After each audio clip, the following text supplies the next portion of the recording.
Do you ever find yourself answering the same questions over and over when someone's reaching out for your pooper scooper services? Today, I'm going to go a little bit tactical and I'm going to share all the canned responses that I use for my pooper scooper business. As a pooper scooper, there are a couple things that you'll always want to say to make sure you provide the best accurate quote. These are the things you should say as a pooper scooper. I encourage you to think through your customer journey.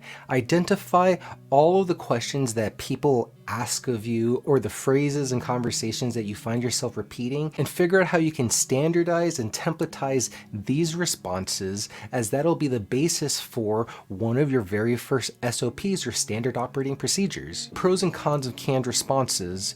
Efficiency. Canned responses save time when addressing frequent questions. You will be asked the same questions over and over as a pooper scooper. Consistency. They help maintain consistent communication, ensuring customers receive uniform and accurate information. This helps because once you start offloading tasks to other people, you want to make sure that they are saying the same thing every single time, so you standardize your customer experience. Professionalism. A well-written response presents a polished image which can enhance your business reputation for customer service. A training tool. New employees can easily learn and follow customer interaction standards using pre-prepared responses. This is actually a great way to train people because they'll see exactly what a customer goes through when they're signing up and talking to your business. And coverage. Canned responses cover common issues so you don't miss any important details or provide incomplete information.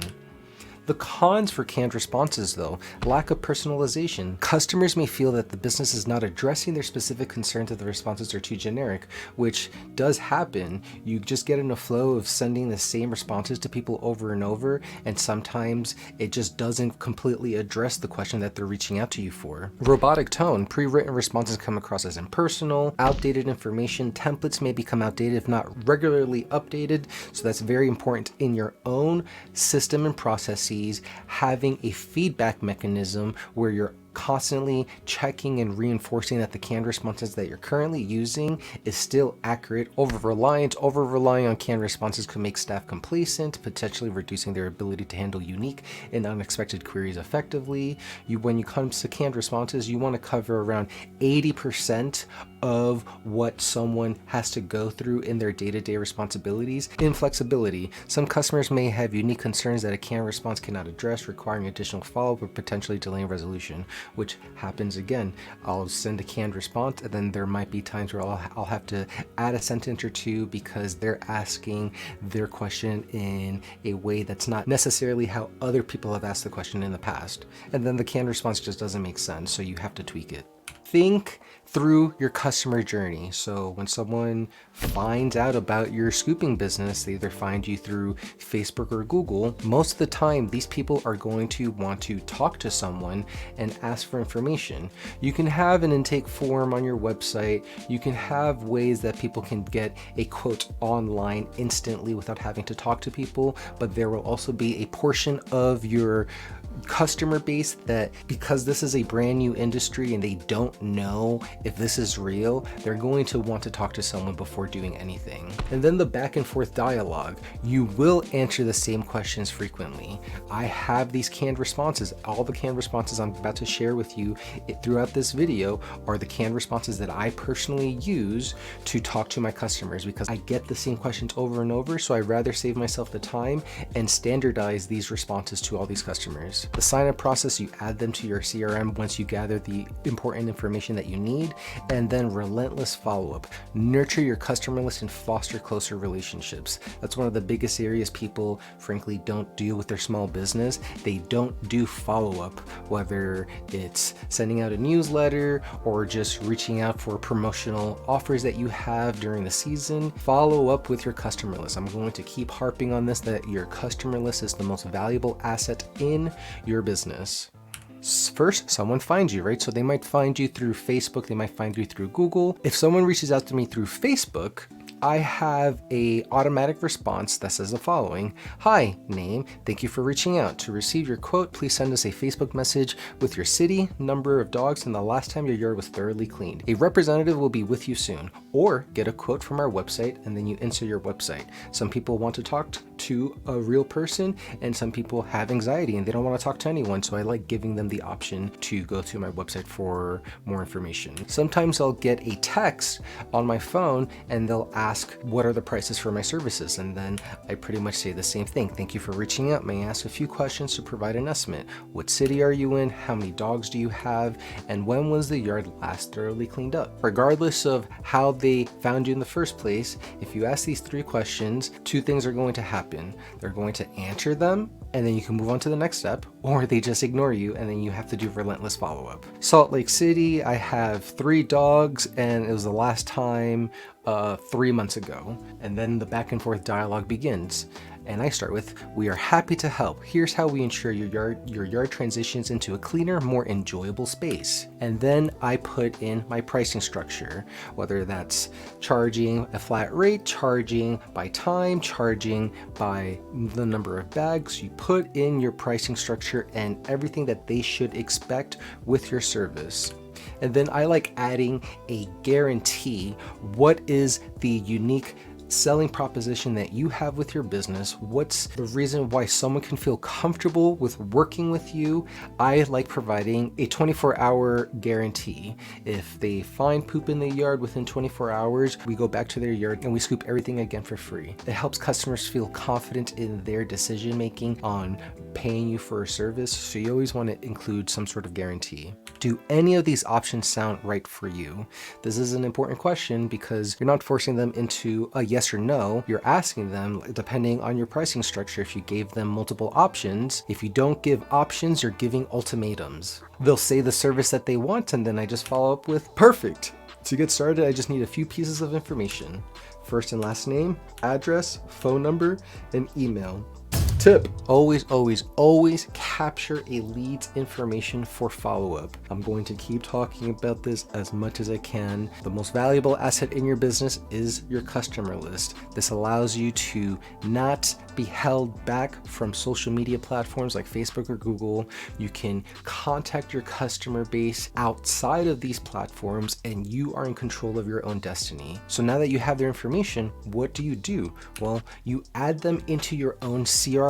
You can grow your customer list with all the information that you need. Most CRMs allows you to save a card on file, and you can do deposits and send out quotes via your CRM, and it'll allow you to automate your workflow. It'll send out notifications and reminders to people. It just helps you save time managing your business so you can actually focus on serving your customer and trying to grow your business as big as possible. The CRM that I love using, that I use for my entire business, is Jobber. So now that we captured the customer's information, we put them in Jobber, and I have to send a quote out to them.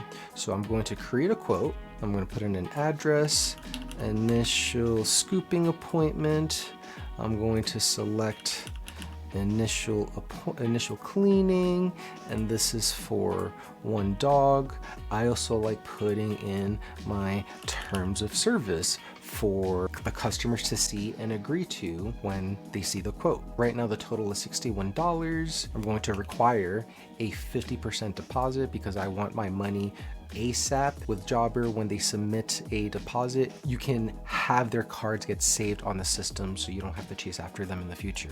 Their deposit is $30, and then all I have to do is send them an email with this information. So now that the quote has been sent, all the customer needs to do is approve it on their end, and once it's approved, I can put them on the schedule. So Jobber is the tool that I recommend for any pooper scooper if they want to take their business to the next level. If you want to try out Jobber, you can go to poopscoopsfornoobs.com/Jobber. You'll get yourself a 14-day free trial plus my exclusive discount, and I'll also send you my Jobber cheat sheet for pooper scoopers. When I send them the quote, I just send them the following: "Thank you. I sent you the quote for scooping services for your approval. I made sure to apply," and then you insert whatever promotion or offer that you had that was enticing them to sign up with you in the first place. That way it's reinforcing their buying decision, and it helps you stay customer focused. With Jobber, I also have a intake form on my website, so there are times where I don't even need to gather people's information. They just submit a request through my intake form, and then I send them the quote. So in that scenario, this is my first interaction with them. This is Tony from Poop Scoops for Noobs. I sent you the quote for scooping services for your approval. I made sure to apply, and then you insert the promotion or the offer. So the only difference is I'm introducing myself to the person because this is the first time they're getting a message from us. They approve it, and then once it's approved, awesome. I emailed you confirmation for your appointment on whatever date. Our routes are from whatever the times you work, and we will send you a text 30 to 60 minutes before we arrive. You always want to make sure that you have some sort of process and system in place, that you are proactively alerting customers before your arrival. That way the dogs can be secured inside. You actually have another form of proof that you were on the way and you were servicing that customer's property on that date. Sometimes you'll go through this whole customer journey and they don't follow up with you, or they don't approve the quote. So what do? Relentless follow-up. There's this one concept called creative follow-up. So most of the time people just follow up and say, hey, is there anything I can do for you? Do you have any questions? But what I like doing is adding in a secondary offer in my follow-up.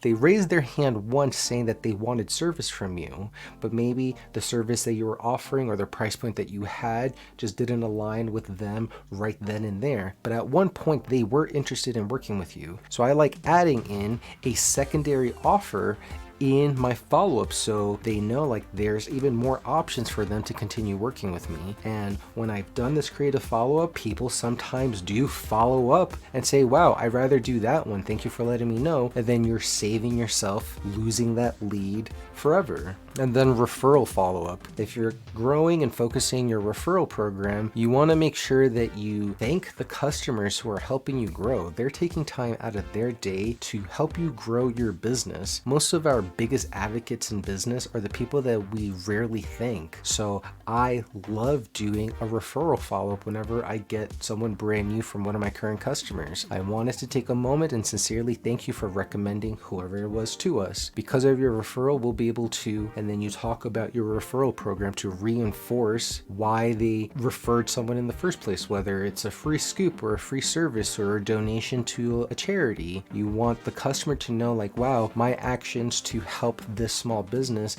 is helping the community. They feel good because they're just providing more value to everyone around them. So think through your customer journey. Where are the areas that you can standardize the customer experience so it helps you save time back in your day, and so you can offset those responsibilities to someone else? If you want more tactical advice for your pooper scooper business, I recommend watching this video. And I'll see you on the next scoop. And as always, acknowledge the now. Bye.